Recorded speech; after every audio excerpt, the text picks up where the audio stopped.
छत्तीसगढ़ विधानसभा के शीतकालीन सत्र के दूसरे दिन की कार्यवाही राज्यपाल के अभिभाषण के साथ शुरू हुई। राज्यपाल ने अंग्रेजी में अभिभाषण दिया, इस पर कांग्रेस ने आपत्ति जताई। राज्यपाल के अंग्रेजी में अभिभाषण पर पूर्व मुख्यमंत्री भूपेश बघेल व पूर्व मंत्री कवासी लखमा ने कहा, राज्यपाल का अभिभाषण कम से कम हिंदी में हो। राज्यपाल के अभिभाषण के दौरान विपक्ष ने हंगामा शुरू कर दिया। कांग्रेस विधायक उमेश पटेल ने किसान आत्महत्या का मुद्दा उठाया और इस दौरान मुख्यमंत्री विष्णुदेव साय ने करीब 10,000 करोड़ का अनुपूरक बजट सदन के पटल पर पेश किया।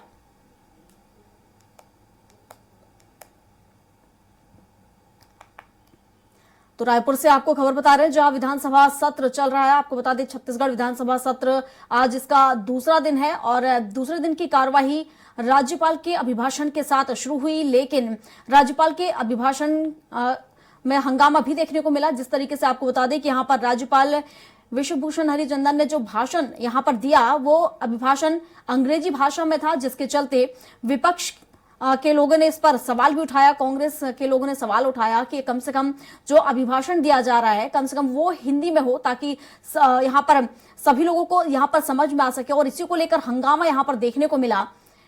और इसके साथ ही आपको बता दें कि यहां पर मुख्यमंत्री विष्णुदेव साय ने करीब 10,000 करोड़ का जो अनुपूरक बजट था वो भी पटल पर पेश किया।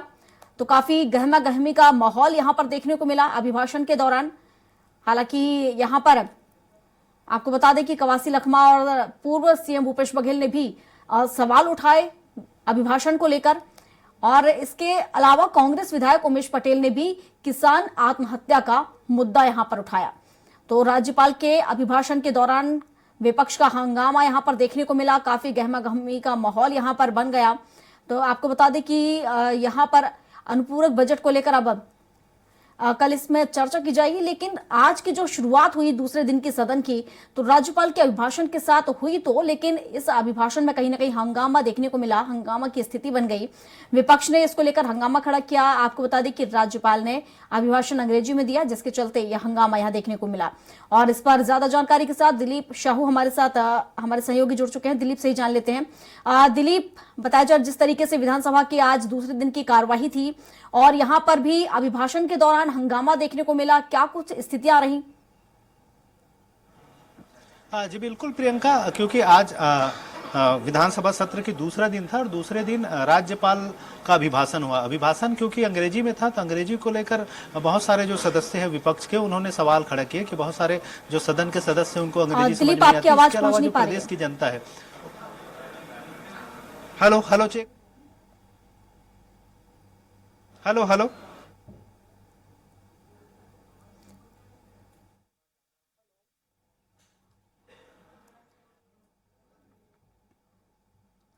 दिलीप, किस तरह की स्थितियां सदन में देखने को मिली? जिस तरीके से विधानसभा सत्र यहां पर शुरू हुआ था, दूसरे दिन की आज कार्रवाई थी, क्या कुछ स्थितियां रही?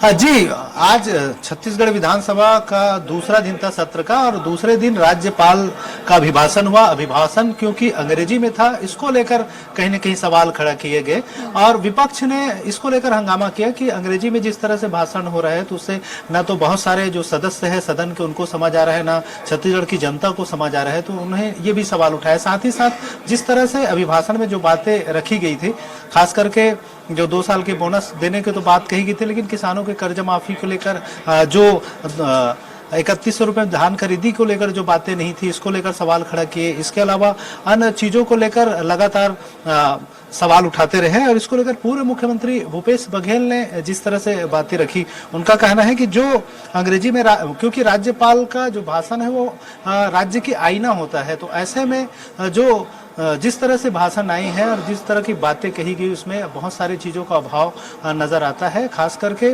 राज्य की जनता को जो उम्मीद थी, खास करके किसानों को जो उम्मीद थी इस अभिभाषण से, इस अनुपूरक बजट से, वो चीजें इसमें दिखाई नहीं दे रही है। तो इसको लेकर उन्होंने सवाल खड़ा किया और उन्होंने कहा कि जिस तरह से जो वादे करके सरकार यहाँ सत्ता में आई है, लेकिन उन वादों को अब दरकिनार किया जा रहा है। 18 लाख पीएम आवास की बातें कह रहे थे, लेकिन पीएम आवास के लिए अभी राशि जो कैबिनेट में स्वीकृति की बात कही गई थी वो महज 3,000 करोड़ के आसपास की बात कही जा रही है। इन तमाम चीजों को लेकर सवाल उठाते रहे और नक्सली जो घटना है इसको लेकर भी सवाल खड़े हुए हैं। एक तरफ जहां बीजेपी के जो नेता है उनका कहना है कि कांग्रेस के नेताओं के साथ नक्सलियों के साठगांठ थे या कांग्रेस सरकार के साथ नक्सलियों को साठगांठ था, इसलिए उस दौरान नक्सली उनके पक्ष में बातें करते रहे, लेकिन जैसे ही सरकार बदलाव हुआ नक्सली हमले तेज हुए। तो इस एक तरह से आरोप बीजेपी के नेताओं की ओर से लगाया गया। इसको लेकर भी पूर्व मुख्यमंत्री भूपेश बघेल ने साफ तौर पर कहा कि सरकार जैसे ही बदली है और नक्सल नियंत्रण को लेकर इनकी कोई नीति नहीं है, इनके नियंत्रण में किसी नक्सली नियंत्रित नहीं है, भाजपा सरकार नियंत्रण नहीं कर पा रही है और केवल आरोप लगा रही है। उनका कहना है कि उनके समय में जिस तरह से नियंत्रण था नक्सलियों का और मतदान चाहे आदिवासी क्षेत्रों की बात करें, एक भी ऐसे बूथ नहीं है जहां 0% मतदान हुआ हो। सभी जगह मतदान का प्रतिशत बढ़ा, तमाम चीजें हुई। नक्सली लगाम कसने की वजह से ही आदिवासी क्षेत्रों में विकास भी हुआ और नक्सलियों पर लगाम भी लगा है। इस तरह की बातें उन्होंने कही।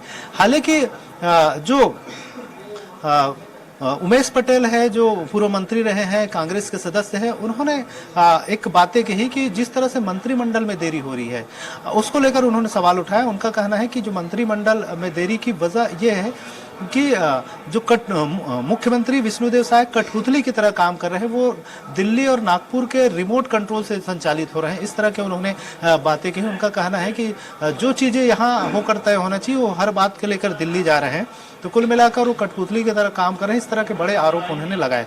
इसको लेकर बीजेपी के जो नेता है, चाहे वरिष्ठ नेता राजेश मूणत की बात करें या फिर बृजमोहन अग्रवाल की बात करें, दोनों ने उसको कटाक्ष किया। उनका कहना है कि जिस तरह से सरकार लगातार फैसले हो रही है और जो नियम प्रक्रिया है उसके तहत सदन में लाया गया है, अनुपूरक बजट लाया गया है, सभी चीजें हैं।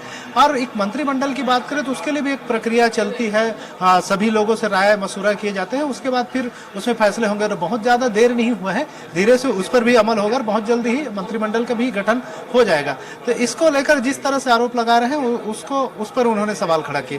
इसी तरह आज जो अनुपूरक बजट लाया गया राज्य का, वो करीब 12,900 करोड़ रुपए का अनुपूरक बजट पेश किया गया और पटल पर रखा गया। और उस अनुपूरक बजट पर हालांकि चर्चा कल होना है, लेकिन मुख्य रूप से अनुपूरक बजट की जो बातें हैं उसकी जिक्र करें तो पीएम आवास योजना के लिए करीब 3,799 करोड़ रुपए की राशि का प्रावधान इस अनुपूरक बजट में रखा गया है।